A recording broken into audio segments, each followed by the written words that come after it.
Hola, soy Max Kaiser y esto es Kaiser Report. Nos encanta el confinamiento. De hecho, de haber sabido que íbamos a estar tan bien, nos habríamos confinado antes, porque se trata de una época mágica, de un nuevo despertar. Vamos a ver qué tiene que contarnos Stacy. Max, hoy me gustaría hablarte del ciclo de la vida. Ya sabes que cuando nacemos tienen que cuidarnos, darnos de comer, cambiarnos los pañales, etc. Y que luego, al cabo de 80 o 90 años, es decir, al final de la vida, nos encontramos en una situación similar. También tienen que cambiarnos los pañales, alimentarnos, bañarnos, acostarnos. Pues bien, yo creo que el ciclo de la vida se parece mucho al ciclo del dólar. Si recuerdas, aunque el petrodólar fue concebido en los años 50, no nació hasta 1971, cuando Nixon decidió sacarnos de la norma del oro. Y ahora parece que ese ciclo se cierra porque, igual que en los albores del petrodólar, antes de que se convirtiera en la principal divisa mundial apoyada en Estados Unidos, nos encontrábamos inmersos en plena guerra del petróleo y actualmente estamos en una situación parecida, como demuestra el siguiente titular. Trump amenaza a Arabia Saudí con perder el apoyo militar de Estados Unidos como no reduzca la producción de petróleo. Según ha podido saber Reuters de 4 fuentes bien informadas, Trump le hizo saber al príncipe Mohammed bin Salman a través de una llamada telefónica realizada el pasado 2 de abril que como la OPEP no redujera su producción de petróleo, no podría evitar que el Congreso estadounidense decidiera retirar sus tropas de Arabia Saudí. Yo no entiendo la relación que tiene Estados Unidos con Arabia Saudí. ¿Para qué queremos tener tropas allí? Y en Qatar, donde hay otra gran base militar, o en Corea del Sur, porque es un auténtico dispendio. Y eso por no hablar de las 50.000 tropas que tenemos en Alemania. Lo que pasa es que esa gran presencia militar por todo el mundo es lo que hace que las agencias de inteligencia como la CIA o la Agencia de Seguridad Nacional sean tan importantes y reciban cada año entre 1,5 y 1,7 billones de dólares de dinero público. Eso sí, luego viene el coronavirus y Trump se queda en plan: no sabemos muy bien de dónde viene. Creemos que de China, de Wuhan. Vamos, que no se entiende muy bien en qué se gasta el dinero destinado a la CIA, que ya no tiene la capacidad de orquestar un golpe de Estado en Venezuela y que no tiene ni idea de lo que pasa en el mundo. Así que nos devuelvan el dinero a los contribuyentes, que nosotros sabremos perfectamente qué hacer con él. Cualquier cosa antes que dárselo a la CIA.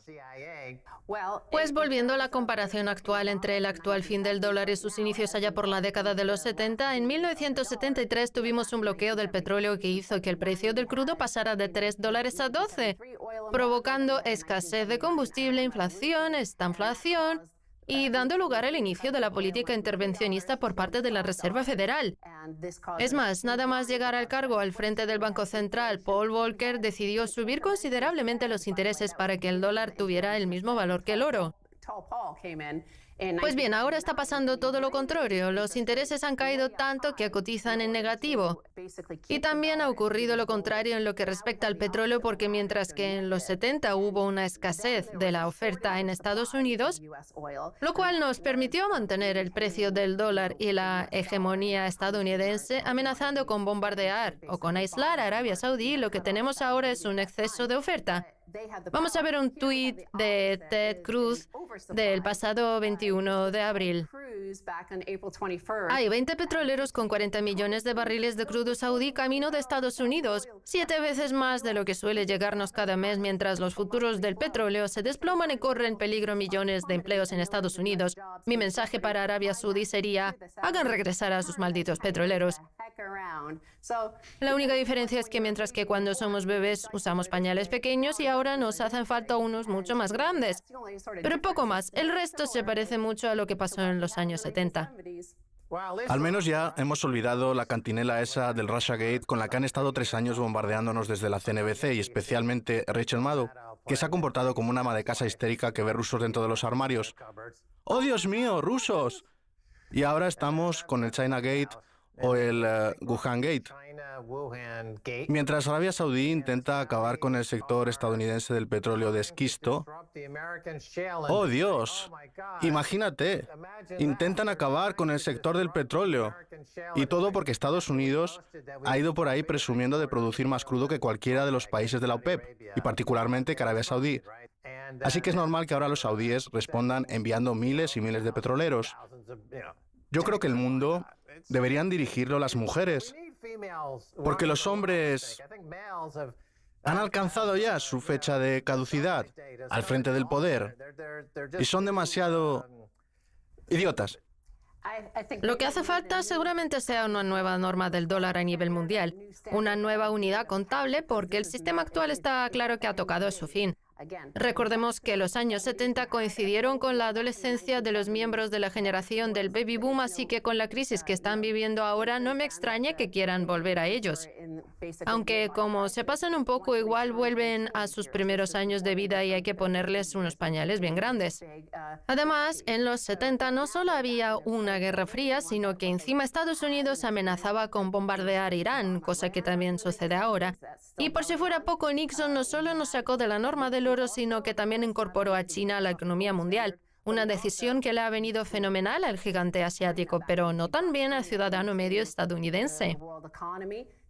Por cierto, ya que antes hablaba de la estanflación y de la escasez de petróleo que había en Estados Unidos en los años 70, aquí tenemos una imagen de las colas que había en las gasolineras en 1973.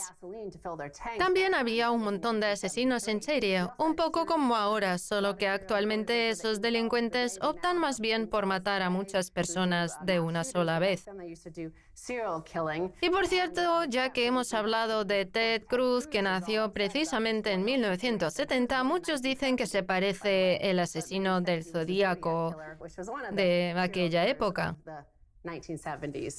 Y no nos olvidemos de la música disco, el símbolo más característico de los años 70, con Donna Summers, la mejor vocalista femenina de la época, mucho mejor que Barbra Streisand o que Madonna.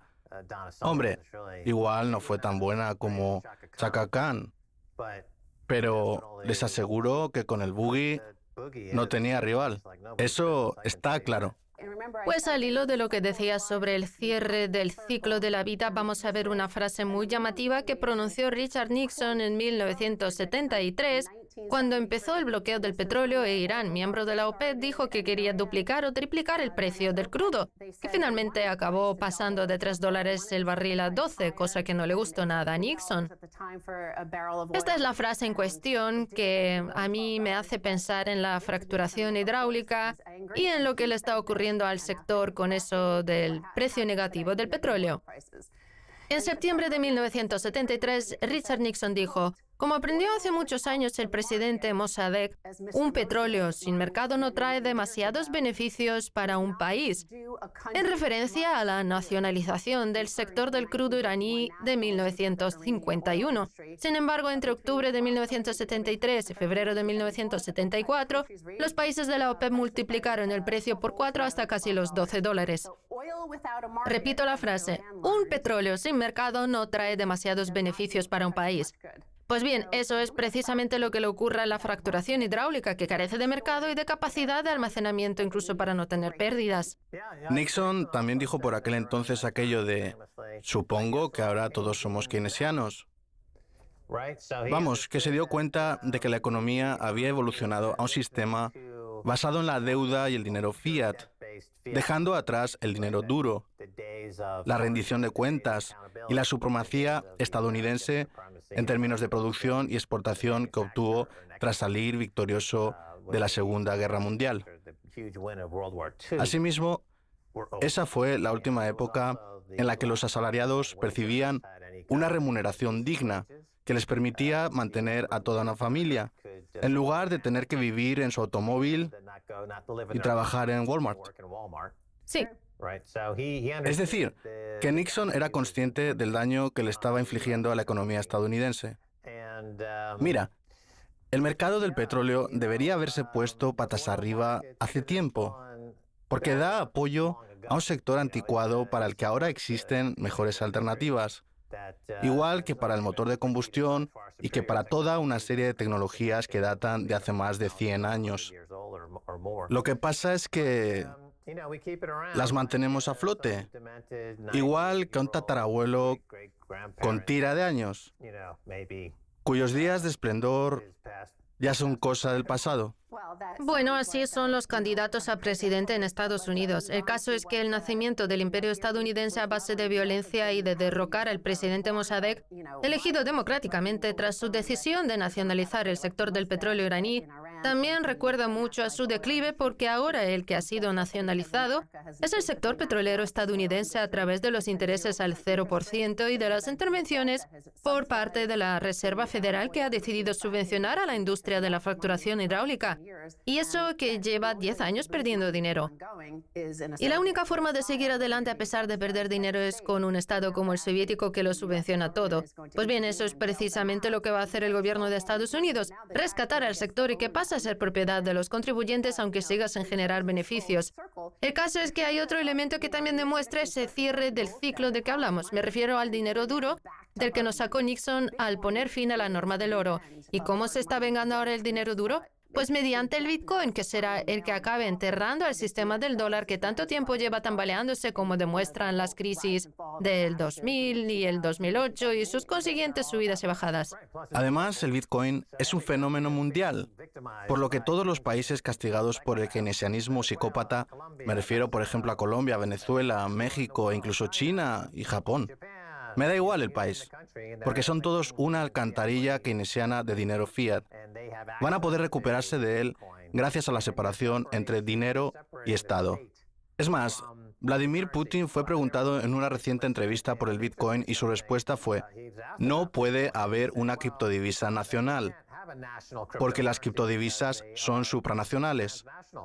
No tienen... Sin fronteras. Sin fronteras. Sin fronteras. Vamos, que en cuestión de 5 segundos, Putin seguramente se convirtió en el único líder mundial que entiende en qué consisten las criptodivisas y el Bitcoin. Pues la prueba de que el dólar está caput y de que el sistema del petrodólar toca su fin la encontramos en este gráfico sobre la evolución del precio del petróleo desde 1870, que por primera vez cotiza en negativo, tanto en términos nominales como reales. Eso por no hablar de la necesidad de tener una economía pujante y basada en la industria que genere riqueza para poder gobernar el mundo. Pues bien, aquí tenemos la evolución, por un lado, de la relación entre la deuda y el PBI, y por el otro, de la velocidad monetaria. Esta es la prueba de la muerte del sistema desde el año 2000, el desplome de la velocidad monetaria con un dinero que solamente resulta accesible a unos pocos. Por eso podemos decir, sin temor a equivocarnos, que el sistema está caput. Eso fue exactamente lo que pasó en la Unión Soviética, cuyo comportamiento estamos recreando a pies juntillas. La verdad es que me encantaría hablar del tema con el presidente Putin en Kaiser Report, pero a pesar de que se lo hemos propuesto un montón de veces al Kremlin, de momento no hemos obtenido respuesta. Vlad, hagamos lo posible. En fin, es hora de hacer una pausa. Les esperamos a la vuelta con mucho más.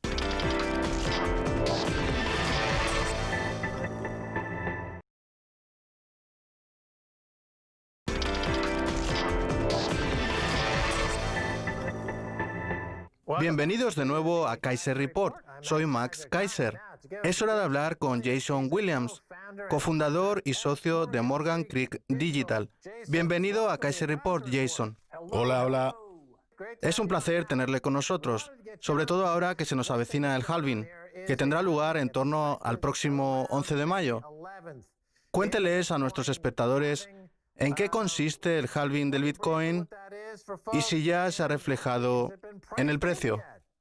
Pues el halving es un acontecimiento muy importante en el mundo del Bitcoin. Consiste en la reducción a la mitad del número de Bitcoins, lo cual supone una grave amenaza para los mineros, que como no tengan su negocio bien organizado, pueden irse a la quiebra. Así pues, se trata de un momento muy interesante, pero que está generando algo de ansiedad, sobre todo entre muchos mineros que van a tener que capitular como consecuencia de él. Y aunque mucha gente está comprando justo antes de que ese halving se produzca, la disminución del número de mineros hará que el precio se resienta ligeramente. Ahora bien, yo creo, como digo, que se trata de un acontecimiento muy interesante que tiene lugar cada 4 años y que bien podría considerarse los Juegos Olímpicos del Bitcoin.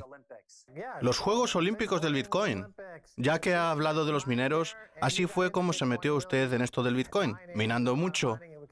Pues bien, resulta que el año pasado los mineros de bitcoins se embolsaron varios miles de millones de dólares. Un costo que se considera necesario para proteger la red, que es lo que hacen los mineros. Explíquenos un poco en qué consiste esta idea.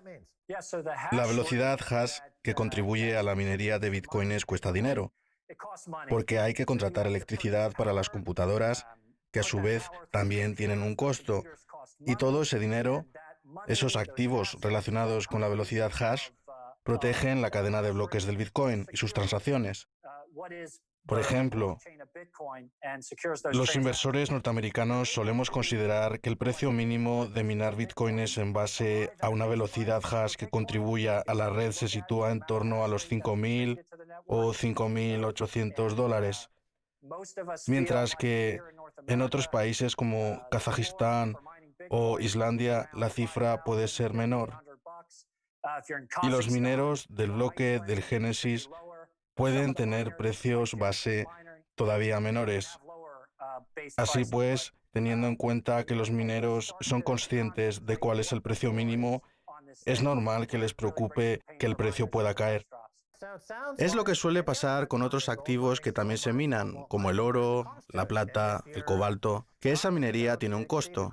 Y si los beneficios superan los costos, pues la empresa o la persona en cuestión se van a la quiebra. Hay quien dice que el Bitcoin no se apoya en nada, cuando eso es lo que pasa con el dinero fiat. No cuesta nada crear $1 billón, basta con darle a un botón y añadirle unos cuantos ceros. Pero en el caso de la criptodivisa, sí que supone un costo, lo cual implica que el Bitcoin sí que se apoya en algo. Expláyese al respecto. Se apoya en el costo de la computadora. Cuando yo empecé a minar Ethereums y Bitcoins, tuvimos que construir unidades de procesamiento gráfico GPU, dispositivos de minería ASIC, que en el 2016 costaban alrededor de $2.800, etc. Y para crear una red y una piscina de minería, hace falta juntar varios equipos como esos. Vamos, que basta multiplicar 2.800 por 1.000 para hacerse una idea de cuál es el costo de la contribución en materia de hardware. Además, para funcionar, cada una de esas computadoras necesita unos 1.250 vatios de electricidad, así que con 1.000 de ellas hace falta contratar casi 1 megavatio, lo cual eleva notablemente el importe de la factura de la luz. Se trata, pues, de un importante gasto de capital. Por eso se invierte tanto en la red del Bitcoin. Vamos, que el Bitcoin se apoya en unas inversiones y consumos energéticos reales que se costean con dinero real. Eso es lo que lo diferencia del actual sistema fiat. En el caso de las minas de oro, cuanto más se excava, mayor es el costo, por lo que el valor de ese bien tan escaso cada vez es más difícil de conseguir, también se eleva. Sobre todo si tenemos en cuenta que la demanda siempre está ahí, porque se trata de una forma monetaria dura.